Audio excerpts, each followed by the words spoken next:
पहले बात करेंगे पटना की, जहां प्रदर्शन कर रहे छात्रों पर पुलिस ने लाठीचार्ज किया है। बिहार में शिक्षक बनने का सपना पढ़ाई से नहीं, सिस्टम की बेइज्जती से आकर पूरा होगा क्या?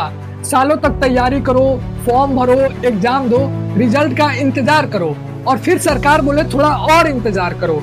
TRE 4.0 का नोटिफिकेशन महीनों से लटका हुआ है। हजारों युवा उम्र निकाल रहे हैं, किसी के घर वाले ताना मार रहे हैं, किसी का पैसा खत्म हो गया है, किसी की शादी रुक गई है, लेकिन सरकार के कान पर जू तक नहीं रेंग रही। और सबसे मजेदार बात जानते हो, बिहार का शिक्षा मंत्री मिथिलेश तिवारी कैमरे के सामने बयान देते हैं, छात्र चिंता ना करें, जल्द नोटिफिकेशन आएगा। अरे मंत्री जी, चिंता कैसे ना करें? क्या आपके बच्चे भी सालों तक कोचिंग में जिंदगी बर्बाद कर रहे हैं? क्या आपके घर पर भी फॉर्म भरने के पैसे जोड़ने पड़ते हैं? क्या आपके परिवार वाले भी रोज पूछते हैं नौकरी कब लगेगी? नेताओं के लिए ये सिर्फ फाइल है, लेकिन युवाओं के लिए पूरी जिंदगी।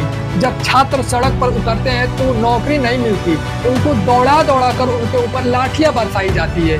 आवाज उठाओ तो केस कर दो, प्रोटेस्ट करो तो उपद्रवी बना दो। पटना की सड़कों पर शिक्षक अभ्यर्थी अपने हक की बात कर रहे थे, लेकिन सिस्टम ने क्या दिया? केस, धक्का, दंड। सवाल ये है, अगर शिक्षक बनने की मांग करना अपराध है तो फिर लोकतंत्र बचा किसके लिए है? जब वोट चाहिए होता है तब यही युवा बिहार का भविष्य कहलाते हैं, और जब नौकरी मांगते हैं तो इन्हीं पर लाठियां बरसाई जाती है। शिक्षा मंत्री जी, अगर शिक्षा व्यवस्था इतनी ही मजबूत है तो फिर शिक्षक बनने वाले युवा सड़क पर क्यों हैं? सच तो ये है, बिहार में शिक्षा अब व्यवस्था नहीं, राजनीतिक खेल बन चुकी है। और जिस राज्य में शिक्षक बनने से पहले युवाओं को आंदोलन करना पड़े, समझ लो वहाँ की सरकार शिक्षा नहीं बस भाषण चला रही है।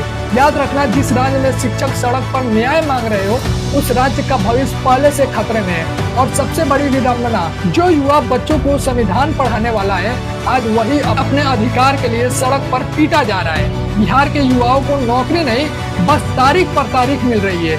सरकारें आती जाती रहेंगी, नेता भाषण देते रहेंगे, लेकिन बिहार का युवा अब सिर्फ वादा नहीं, जवाब मांग रहा है। क्योंकि जिस दिन पढ़ा लिखा युवा पूरी ताकत से सड़क पर उतर गया, उस दिन कुर्सी बचाना मुश्किल हो जाएगा। और याद रखना, जब शिक्षक बनने वाले युवाओं की आवाज दबाई जाती है, तब सिर्फ एक नौकरी नहीं, पूरे राज्य का भविष्य कुचला जाता है।